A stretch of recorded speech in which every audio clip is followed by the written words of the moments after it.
Beautiful sir, beautiful, thank you sir. Wonderful. Thank you sir. Age ಎಷ್ಟು ನಿಮ್ಮದು? 33. 33 ಇಯರ್ಸಾ? 33 Okay. Years. ನಾವು 34 ಆಗುತ್ತೆ ಇನ್ನು 4 ಮಂತ್ಸಲ್ಲಿ. ಓಕೆ. ಸೊ ನಿಮಗೆ ಬ್ಯಾಕ್ ಆ್ಯಂಡ್ ಸ್ಪ್ರಿಂಗ್ ಮಾಡ್ತಾ ಇದ್ದೀರಾ, super. Thank you sir. Come on ಮಾಡಿ.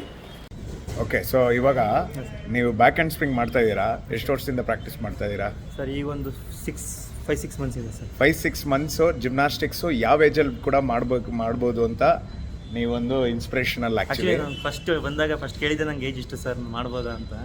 ನೀವು ನನಗೆ ಒಬ್ರು ಎಕ್ಸಾಂಪಲ್ ಕೊಟ್ರಿ, 41 ಇವರೇ ಮಾಡ್ತಿದ್ದಾರೆ, ನಿನಗಾಗಲ್ವಾ ಅಂತ. ಹೌದು ಹೌದು. ಸೊ ಜಿಮ್ನಾಸ್ಟಿಕ್ಸ್ ಏಜ್ ಲಿಮಿಟ್ ಇಲ್ಲ, ಇಟ್ಸ್ ಲೈಕ್ ಯಾವ ಏಜಲ್ಲಿ ಬೇಕಾದ್ರೆ ಜಿಮ್ನಾಸ್ಟಿಕ್ ಕಲಿಬೋದು. ಮೂಮೆಂಟ್ಸ್ ಅಂತ ಅನ್ನೋದು ಬಂದ್ಬಿಟ್ಟು ಬಾಡಿ ಫಿಟ್ನೆಸ್ ಅದೇ ಹೇಳೋದು. ಹಾಂ ಸರ್. ಸೊ ಬಾಡಿ ಮೂಮೆಂಟ್ ಬಂದ್ಬಿಟ್ಟು ಎಷ್ಟು ಚೆನ್ನಾಗಿ ನೀವು ಕೇಪಬಲ್ ಆಗಿರ್ತೀರಾ ಅನ್ನೋದು ಫಿಟ್ನೆಸ್ ಅಂತ ಅಂತಾರೆ. So it's not about looking. Correct sir. ನೀವು ಮಸ್ಕ್ಯುಲರ್ ಆಗಿದ್ದೀರಾ, ಫಿಟ್ ಆಗಿದ್ದೀರಾ, ಸಣ್ಣ ಇದ್ದೀರಾ, ವಿ ಶೇಪ್ ಇದೆಯಾ, 6 ಪ್ಯಾಕ್ ಇದೆಯಾ, ಅದೆಲ್ಲ important. What you are capable ಅದು ಫಿಟ್ನೆಸ್ ಅಂದರೆ. ನೀವು ಜಾಸ್ತಿ ಓಡೋದಕ್ಕಾಗತ್ತಾ, ಜಂಪ್ ಮಾಡೋದಕ್ಕಾಗತ್ತಾ, ತುಂಬ ಕೇಪಬಲ್ ಆಗಿದ್ದೀರಾ, ಸ್ಟ್ರಾಂಗ್ ಆಗಿದ್ದೀರಾ. Long term. So longevity is very important. ಮತ್ತು ಇನ್ನೊಂದು ಅಂದರೆ ಕಮಿಟ್ಮೆಂಟು, ಕನ್ಸಿಸ್ಟೆನ್ಸಿ Consistency. ಮಾಡಬಾರ್ದು ಯಾವುದೇ ಕಾರಣಕ್ಕೂ.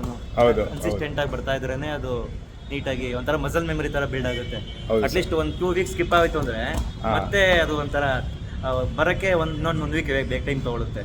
ಏನು ಕಲ್ತಿದ್ವಲ್ಲ ಮತ್ತೆ ಅದು ವಾಪಸ್ ಮೆಮೊರಿ ಥರ ಬಿಲ್ಡ್ ಆಗೋಕ್ಕೆ. ಹೌದು ಹೌದು. ಸೊ ಕನ್ಸಿಸ್ಟೆಂಟ್ ತುಂಬ important. Amazing. Thank you sir. Great. Thank you.